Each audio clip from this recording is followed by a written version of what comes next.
우리 전북구조대 권은아 강사님을 소개했습니다. 뜨거운 박수로! 민영 강사로 소개받은 권은아 다시 인사드리겠습니다. 작년에 제 생각에는 이제 거기에 오시는 모든 분들이 임원분들이나 대장님들이나 강사분들로 구성이 되기 때문에 이렇게 수준이 굉장히 높은 데라고 저는 부담스러웠었어요. 부담스럽고 그다음에 그 대원들이 일반적으로 그 응급처치 교육을 12시간 받는 걸로는 조금 여기 계신 분들은 그거보다는 조금 더 나은 어떤 교육이 필요하다고 생각을 했었고요.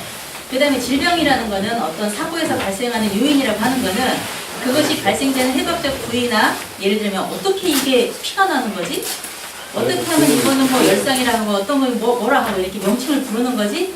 이런 것들에 대한 거를 그냥 안 듣는 것보다는 한 번쯤 설명을 더 드리고 싶었고 지금도 역시 그 생각은 마찬가지고요. 그 다음에 저희가 만약에 이거를 처치를 해주거나 뭐 구조대에 이렇게 처치를 해주거나 하면 그 다음은 어떤 단계가 진행되는지 알면 저희가 그 활동을 하는데 훨씬 좀 더 유익하지 않을까 해서 해드렸었고 이번 시간도 마찬가지로 조금은 이제 그 영어는 좀 뺐습니다.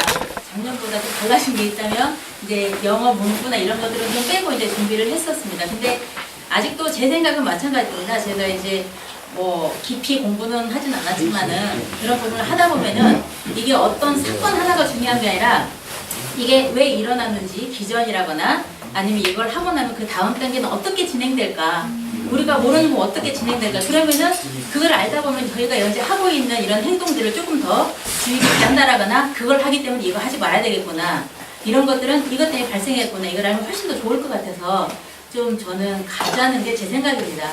그래서 이번에 그걸 준비를 했는데 이번에 준비한 거는 이제 열상 출혈과 그에 관한 지혈법과 그 다음에 발목 염자 사실은 굉장히 많은 미션을 주셨습니다. 그 생각나시는 대로 미션을 주셨는데 저희가 그냥 한 자리에 앉아서 집을 한 채를 다 지을 수는 없지 않습니까?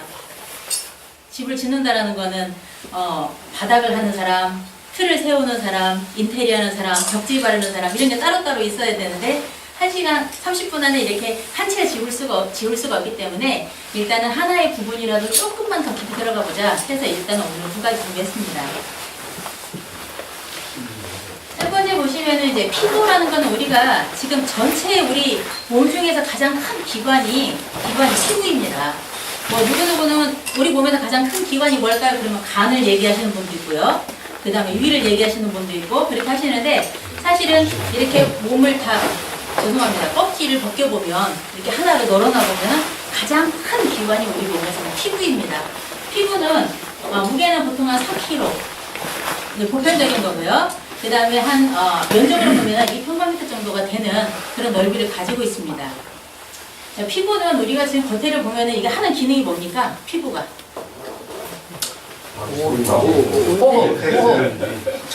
아직 그거를 제가 말씀 안 드렸나요? 제가 지금 잠시 뺏겼는데 이따가 드리도록 하겠습니다.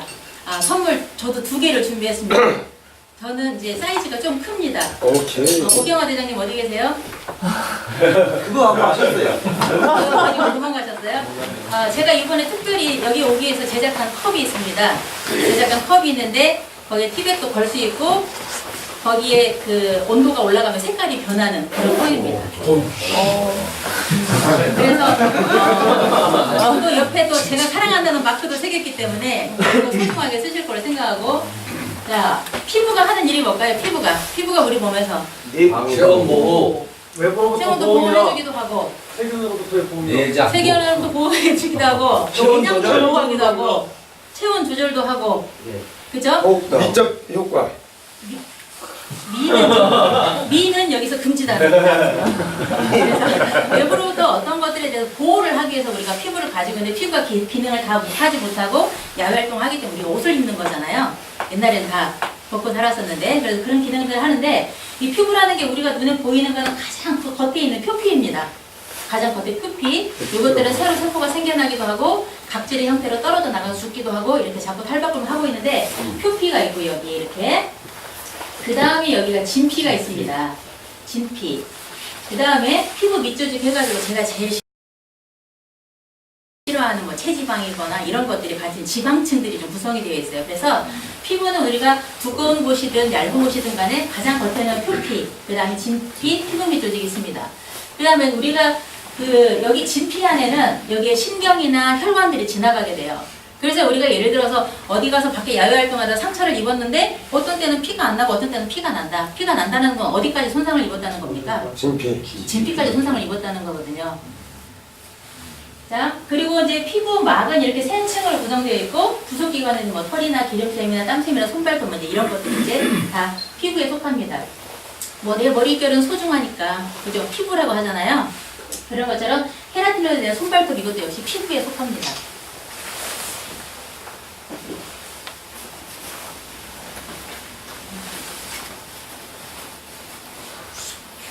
자, 그러면 우리가 이렇게 소중하게 우리에게 있는 이 피부들이 손상을 많이 입어요. 야외 활동을 하다 보면. 특히나 이제 구조대처럼 어떤 장비를 사용하거나 아니면 험한 곳을 가거나 길이 없는 통로를 이렇게 다니다 보면은 나뭇가지에 찢기거나 아니면 돌불에 걸려 넘어진다라거나 하는 이런 피부에 손상을 많이 입게 되는데 그 중에 가장 흔한 게 멍이죠. 멍. 타박상이라고 부르거든요.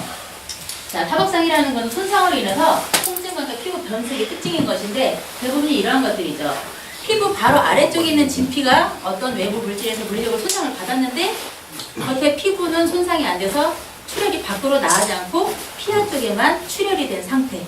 이런 상태가 처음에 혈액 색깔은 빨간색에다가 나중에 이게 이제 파란색으로 변해가서 멍이 파란색으로 보이는 거죠.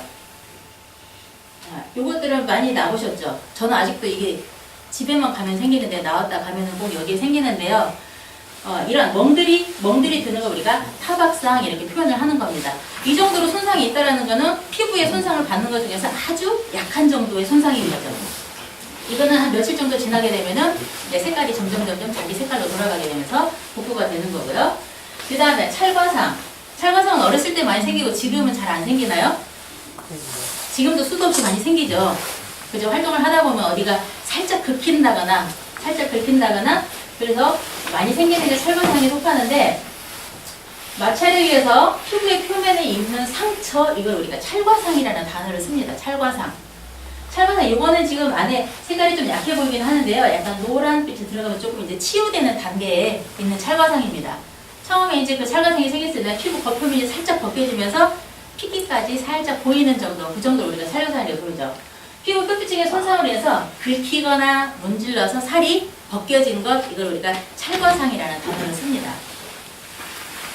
자, 그 다음에 열이라는 건데, 열은 약간 뭐 틈이 생겼다, 이런 티셔츠, 틈이 생겼다, 이런 건데, 많이 보셨어요. 어디서 많이 보셨을까요? 칼로 인해서? 그거는 열은 아니고요. 이제 자연적으로 발생하는데, 요거 혹시 발 뒤꿈치 아니면 엄지손가락 끝에 그죠? 이런 쪽에 갈라져서 특히 겨울 같은데 이게 갈라져가지고 얘가 굳어지면서 살짝 벌어져서 이게 피도 안 나는 것이 신경 쓰이고 아프죠. 그죠? 근데 특히나 발 뒤꿈치 같은 데 약하신 분들 같은 경우는 겨울마다 생기시는 거죠. 슬리퍼 신거나 뭐 이러거나 생기면. 그래서 이런 것들 우리가 열이라고 표현을 합니다. 이 열에는 출혈이 있을 수도 있고 없을 수도 있습니다. 네, 조금 열이 좀 더 깊어지고 자꾸 자극을 받으면 이게 좀 더 벌어져서 출혈이 약간 보이긴 하지만 그렇게 뭐 심한 정도는 아닙니다. 자, 그 다음에 열상과 천대상처가 있어요. 이제 우리가 오늘 포인트로 줄 거는 라세레이션 열상인데요.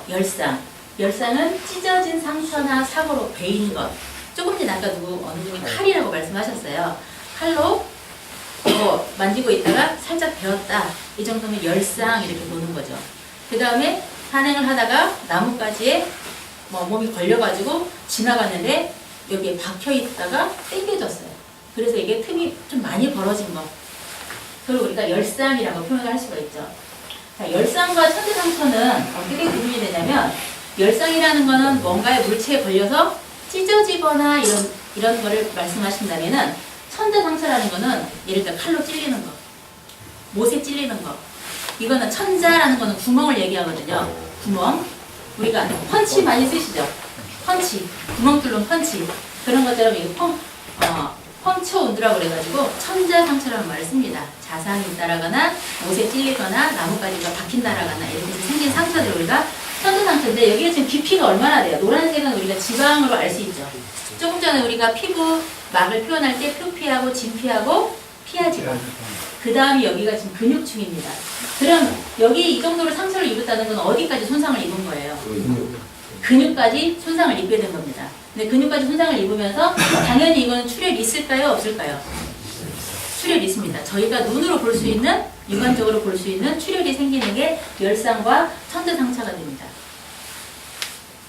자, 그 다음에 요거는 이제 뭐, 요것들이 이제 천대상처나 열상이 좀 진하게 되거나 아니면 혈액순환이 안 돼서 생기는 어떤 궤양들을 얘기하는 건데요.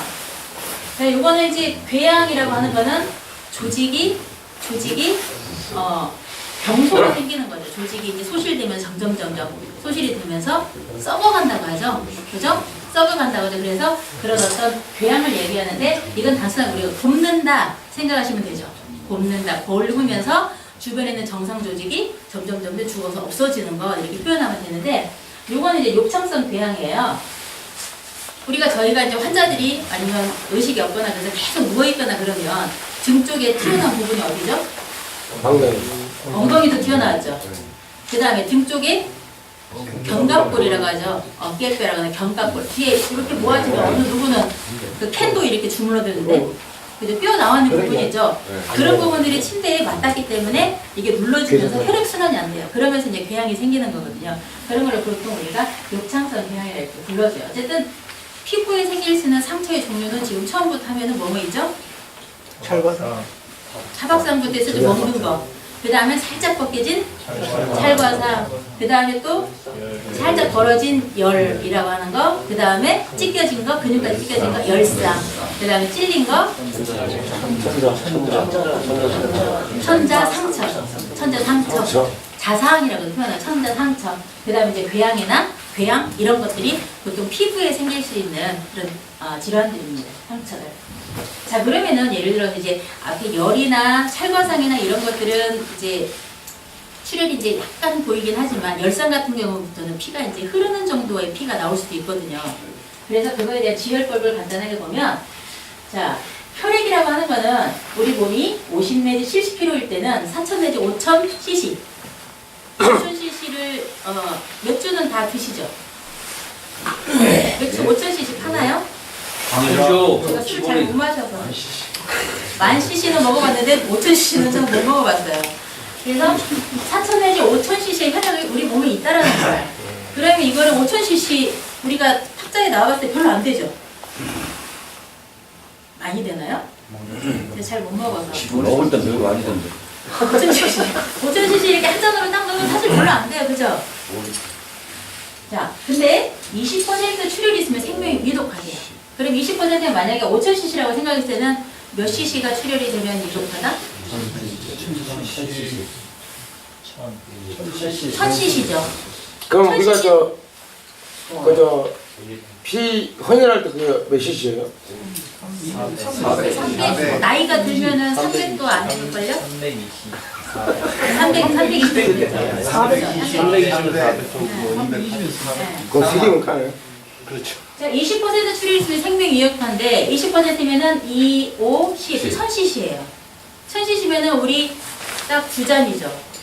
보통 우리 마시는 맥주잔 플러스가 500이요? 300, 500이. 저희 테이블에 깔리는 맥주잔. 500 정도 되면 5개. 5개 정도 되는 피를 흘리면 이게 생명이 위독하게 된다는 거예요. 자, 그 다음에 30% 출혈. 1500 정도를 소실하게 되면은 출혈이라고 하죠. 출혈을 하게 되면은 생명을 잃게 된다는 거, 사망이 된다는 거. 그러면은 사실은 이게 혈액이 500cc, 1000cc, 1500cc 나오는 시간은 별로 그렇게 오래 걸리지 않아요. 그러면 이렇게 20% 출혈, 1000cc를 해서 생명 위독하다거나 생명 잃을 수 있다면 그 안에 우리가 처치를 빨리 해주는 것도 굉장히 중요하죠. 그리고 더군다나 우리가 위치한 곳은 이렇게 그냥 차가 다니거나 이런 데가 있는 게 아니라 또 산 위에 있을 수도 있죠. 산 위에 있을 수 있기 때문에 처치를 빨리 해서 전문가에게 환자를 인계하는 게 굉장히 중요하다는 거죠. 출혈이 나오는 시간이 별로 걸리지 않으니까. 자, 외상의 경우는 대부분 출혈을 동반한다고 그랬고 바다 출혈할 때는 생명이 위험하다고 그랬어요. 자, 출혈이 심하지 않은 상처에 대해서는 출혈이 심하지 않은 거 아까 보시면 찰과상 같은 거 이런 거 있었죠. 찰과상 같은 거 열상이 있더라도 출혈이 심하지 않은 정도는 첫 번째 가장 뭐니 해도 중요한 거는 감염 예방입니다. 감염이 되지 않도록 하는 거. 중간에 이물질이 있거나 오염물질이 있는 경우 뭐 내가 쓰던 땀 닦던 코 닦던 수건을 사용해서 지혈한다거나 이런 거 절대 안 되겠죠. 어쨌든 감염 예방이 첫 번째라는 거. 흙이나 더러운 물이 묻었으면 깨끗한 물로 씻어준다. 그럼 깨끗한 물의 기준이 뭘까요? 흐르는 물. 어디에서 흐르는 물? 계곡물 괜찮나요? 아니요. 안 괜찮아요? 자, 소독된 거즈를 상처에 대고 압박을 어떻게 한다? 직접 압박. 상처에 거즈를 대고 직접 압박을 해줍니다. 그 다음에 상처 부위에 되어진 거즈는 떼지 말고 어떤다? 떼고 새 걸로 바꿔준다가 아니라 그 부위에다가 새 거즈를 다시 덧대어서 계속 압박해준다. 직접 압박해준다. 라는 거. 그 다음에 깨끗하지 못한 흙감을 함부로 건드리지 말고 피덩이가 엉켜 있어도 이걸 절대 떼내고 다시 하고 이런 동작은 하지 않는다. 절대 불필요한 동작만 하지 않으면 감염 예방은 충분히 할 수 있습니다. 자, 출혈이 심한 상처일 경우에는 어떻게 이제 제지하기가 힘들어지는 거죠. 출혈이 심한 거일 때. 상처가 이렇게 정맥이나 동맥이나 그 혈액의 흐름이 다른데요. 동맥이라는 거는 심장의 박동에 의해서 심장이 쿵쾅쿵쾅 뛰고 있나요? 이 박동에 의해서 이 힘에 의해서 밀려 나가는 거거든요. 그렇기 때문에 동맥에 상처를 입게 되거나 그러면은 피가 뿜어져 나오는 어떤 성질을 가지고 있습니다. 그리고 심장 박동에 따라서 출혈되는 양이 나오고. 우리 그 수도 물 틀어가지고 발로 밟아본 적 있으시죠? 호스를. 발로 나도 모르게 밟으면은 이게 물이 멈췄다가 다시 떼면은 물이 튀어져 나가죠. 그런 것을 우리가 밟았다 뗐다 어렸을 때 많이 해봤죠. 아빠 뭐 하시는데 욕 먹고 눈에 물 뿌릴 때 그런 거 같죠. 이게 밟으면 재밌잖아요. 그게 뭐냐면은 심장 박동에 따라서 출혈되는 게 혈액의 흐름이 이게 세졌다 약해졌다 그런 것처럼 동맥이라는 게 뿜어나가는 힘을 가지고 있고 정맥이라는 거는 이게 중간중간마다 이렇게 막이 있습니다. 그래서 짜주듯이 이렇게 흐른다고 그러죠. 짜주듯이 중간에 그렇게 흐르고 있기 때문에 만약에 피가 뿜어져 나오거나 그러면은 아무래도 소실되는 건 어느 게 더 크겠어요? 동맥 출혈이 크겠어요? 아니면은 정맥에서 출혈되는 게 소실되는 속도가 더 빠르겠어요? 동맥이죠. 당연히 동맥. 동맥은 이게 속도가 훨씬 더 빠르게 흐르게 됩니다. 자, 10분 이상 압박을 해도 지혈이 되지 않을 때는 당연히 119에 연락을 해줘야 되죠. 근데 이제 일단 어느 정도 상황을 보면 알지. 이게 10분 이상 해도 지혈이 될지 안 될지는 경험을 쌓다 보면 제출혈을 유지했기 때문에 상처 부위를 덮은 꺼지는 떼거나 열어보지 않는다. 한 번 덮어놓으면 계속 그 상태를 유지하고 어떻게 한다고 그랬죠? 새로 덧대어준다라고 했었죠. 자, 병원 치료가 필요한 상처 같은 경우는 지혈이 되지 않아요. 내가 어떻게 할 수가 없잖아요. 이건 병원에서 당연히 치료가 필요하고 깊이 베인 상처나 찢어진 상처, 깊이 베인 거 아까 천대 상처라고 그랬었죠. 그 다음에 찢어진 거 이런 것들은 아무래도 출혈이 많이 되니까 상처가 넓고 틈이 벌어진 경우, 상처가 부위가 넓거나 아니면 틈이 벌어져 있어요. 틈이 벌어졌다는 건 결국에는 깊이 베인 상처나 찢어진 상처가 되겠죠. 그 다음에 근육이나 뼈가 보일 수도 있어요. 뼈가 보일 수도 있어요. 손상을 심하게 받으면 하얀색 뼈가 보일 수가 있기 때문에 병원 치료가 필요하고, 그리고 눈꺼풀이나 입술 같은 경우는 굉장히 예민한 부분이기 때문에 이거는 당연히 병원에서 치료를 받아야 되는 게 옳다. 그 다음에 사람이나 동물에게 물린 경우는 광견병이나 여러 가지 질병들을 또 감염성 질병을 야기시킬 수 있기 때문에 그건 당연히 병원에 가야 되고요. 그 다음에 이물질이 깊이 박힌 경우 이때는 저희가 빼면 되나요? 안 되나요? 안 됩니다. 안 된다고 배웠죠. 그죠? 그대로 가지고 가야 된다고 배웠습니다. 자, 상처의 오염에 따른 분류를 보면은 우리가 청결한 상처라는 게 있어요. 청결 상처, 무균적 치료 보존된 상태, 무균, 균이 없는 상태, 보존된 상태. 뭐 이러기는 상처가 청결하기는 사실 힘든데 병원 내에서는 가능하죠. 자, 청결 오염 상처, 더러운 상처 이렇게 구분할 수 있으며 점점 내려갈수록 감염률이 어떻게 돼요? 감염률이 청결 상처에서는 감염률이 1 내지 3%, 그 다음에 청결 오염 상처는 5 내지 8%, 오염 상처는 20에서 25, 더러운 상처는 30에서 40% 정도 이렇게 진행이 됩니다. 그러니까 오염도가 높다라고 하는 거는 상처가 덧날 가능성, 감염될 확률이 높다라는 거죠. 자, 그 다음에 요거는 좀 기억해 주시면 좋겠는데, 세척액의 종류가 있어요. 조금 전에 아까 깨끗한 물로 상처를 씻을 수 있다고 그랬죠. 그러면서 이제 흐르는 물도 말씀하셨는데 흐르는 물이 도대체 어디 흐르는 물이냐. 자, 세척액의 종류가 알코올, 과산화수소, 일반 비누, 그 다음에 희석한 베타딘, 이건 빨간 약이에요. 빨간 약. 그 다음에 수돗물, 증류수 있고 식염수가 있어요. 다 들어봤던 말들이죠. 근데 이것들이 알코올로 세척을 했을 경우에는 세포가 100%가 손상이 된대요. 그러니까 극약 처방이라고 하죠. 내가 정상 세포가 손상되는 줄 알지만 이 환자를 치료하기 위해서 알코올을 사용할 수도 있어요. 그러니까 어느 정도의 그 세포가 손상되는 거는 감수하고서라도 내가 치유를 하겠다라는 이제 그런 뜻이 되는 거고, 과산화수소도 역시 100%예요.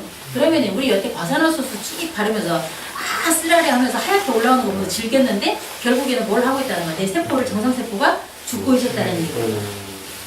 그 다음에 일반 비누로도 일단 세척이 가능하고, 그 빨랫비누 같은 경우는 오염물이 부착된 거를 분리시키는 역할을 한대요.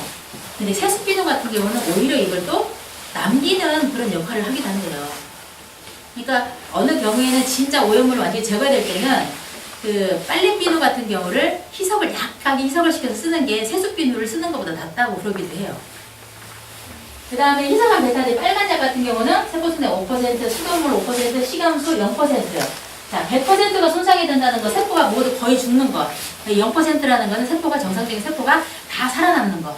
이걸 얘기하는데, 그러면 우리가 가장 흔하게 쓸 수 있고 좋은 거는 뭐냐면은 빨간색으로 표시해놨죠.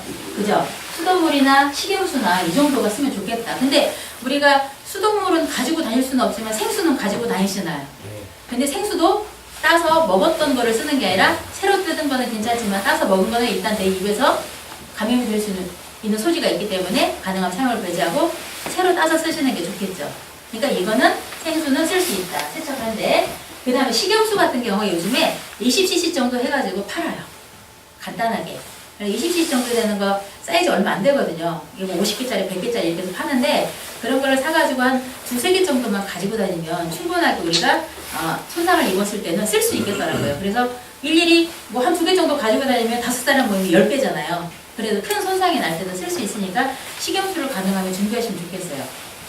보통 우리가 큰 거 있죠. 1000cc 정도 되는 거. 그게 한 1000원 정도 한다고 보면 20 정도가 가지고 다니기 편하니까 조금 10분의 1 가격은 아니더라도 조금 더 가긴 하지만 괜찮습니다. 학과에 그 식염수 있죠. 네. 여기 다음에 오면 관급으로 한 번씩 좀 따로. 관급이 아니라 저희 사립입니다. 그래서 국보는 함부로 유용할 수 없다고 또 되어 있더라고요. 그래서 보겠습니다. 자, 그래서 저희가 가장 흔하게 쓸 수 있는 거, 편하게 쓸 수 있는 거는 저희가 수돗물이긴 하지만 일단 생수로 한번 대체하는 걸로 하고, 그 다음에 식염수는 준비할 수 있으면 준비해 보는 게 좋겠습니다. 그거는 단체로 한번 약국에 주문하셔야 돼요. 그냥 이게 안 네. 보통 50개 정도 다니고요. 여러 전체가 대회별로 그렇게 주문하시는 게 약국에서 그렇게 주문해요. 렌트 세척액이 식리 식염수 아닌가요? 방이 아시죠? 네, 맞습니다. 자, 상처를 세척할 때는 조금 전에 말했듯이 흐르는 물, 뭐 수도가 산에는 없으니까 우리 뭘로 대체한다고요? 생수, 식염수 이렇게 대체한다고 했고요. 그 다음에 세척할 때 고인물에 담가두는 것은 도움이 되지 않는다. 그래서 반드시 고인물이 아니라 어떤 물? 흐르는 물이라고 얘기했고, 그 다음에 입으로 상처를 빨아내는 것은 입안 세균이 있어서 위험하다고 그랬는데, 오히려 더 위험하다고 그랬는데, 새벽 3시나 4시 정도에 자다가 일어나서 입안에 있는 침을 바르는 거는 소독 효과가 있고 세균이 없습니다. 그래서 그거를 무언타라고 하죠. 말을 하지 않은 침. 그래서 그거는 괜찮지만 낮에 할머니들이 실컷 점심 드시고 과자도 먹고 손주 아이고 벌레 물렸다고 또 발라주는 거, 이거는 오히려 환자에게 해를 주는 행동이다. 그래서 그거는 무언타가 아니기 때문에 그거는 소독의 기능이나 그런 게 없고 세균이 함유되기 때문에 절대 안 된다. 자, 입으로 빠는 행동은 절대 안 된다. 그 다음에 베타딘 용액, 빨간 약, 알코올은 상처 주변에 도움이 되기는 해요. 근데 농도가 진하면 진할수록 이게 세포를 더 손상시키기 때문에 만약에 쓸 경우에는 어떻게 써야 된다? 희석시킨 용액을 쓴다. 베타딘 용액. 빨간 약이거나 안 그러면 그 갈색 있죠? 이거는 좀 원액보다는 희석을 시켜서 쓰는 것이 좋겠다. 자, 지혈지침은 뭐 한 4단계 정도 되는데, 일단은 제 안전도 중요하잖아요. 요즘은 하도 혈액에서 다 갖게 되는 어떤 질병들이 많잖아요. 이제 병원에서 이제 간호사들이나 의사들도 뭐 이게 수혈하거나 아니면 혈액을 세트에다가 튀어서 에이즈에 걸리거나 이런 경우도 가끔 발생하는데 그런 사고들이 자 일단은 제한적인 중요하기 때문에 장갑이 있으면 무조건 장갑으로 착용하는 게 좋겠죠. 그죠? 그 다음에 상처를 만지는 데 감염되는 조심하는 거 맞고 자 다른 방법이 없을 경우에 맨손으로 가능하면 상처를 만지지 않는 게 좋다. 맨손은 안 됩니다. 절대. 그죠? 누구를 위해서? 나를 위해서요. 그 다음에 손끝까지나 깨끗한 상처 부위를 완전히 덮고 손바닥으로 어떤 압박한다? 직접 압박한다. 직접 압박. 손바닥 쪽으로 해서 이렇게 눌러주는 게 좋겠죠. 압박 시 너무 약하게는 하면은 지혈의 효과가 있을까요? 없을까요? 없다. 그런다고 해서 너무 세게 잡으면 이게 지혈의 효과가 있기는 하겠지만 혈액순환이 안 되겠죠. 특히 이제 팔이나 저는 괜찮아요. 넓어서. 근데 가는팔 같은 경우는 손으로 꽉 잡으면 다 잡히잖아요. 그러면 이쪽은 혈액순환이 안 되잖아요. 그렇죠? 그래서 지그시 손바닥에 힘만 주고 손끝은 좀 빼는 정도에서 이렇게 눌러주시는 게 좋습니다. 이물질이 보이는 경우는 직접 압박은 더 큰 산성을 있기 때문에 이거는 직접 압박을 하지 않죠. 이물질. 그러니까 이물질이 뭐 박히거나 이런 경우는 어떻게 한다? 병원에 치료를 가게 하는 것이죠. 이물질 그대로 놔두고. 자, 3단계는 팔이나 다리, 사지라고 하죠. 그죠? 내 몸통에 있는 4개의 가지, 사지. 사지에 출혈이 있거나 그럴 때는 거상을 해주는 게 좋겠다. 자, 10분 이상 지혈 후에 출혈이 멈추면 깨끗한 수건을 이용해서 이제 거즈로 고정하고 그 다음에 출혈이 멈추고 나서 치료가 어느 정도 내가 처치가 끝났다가 반드시 내 손을 어떻게 한다? 씻어준다. 그죠? 혹시 있을지 모르는 감염에 대비하기 위해서 내 손을 씻어주는 거. 그러니까 이번에 지침 4단계는 보면은 첫 번째도 나의 안전 먼저 생각하고요. 그죠? 그 다음에 마지막에도 혹시 있을지 모르기 때문에 손을 씻어주는 이런 행동이 반드시 필요합니다. 자, 그 다음에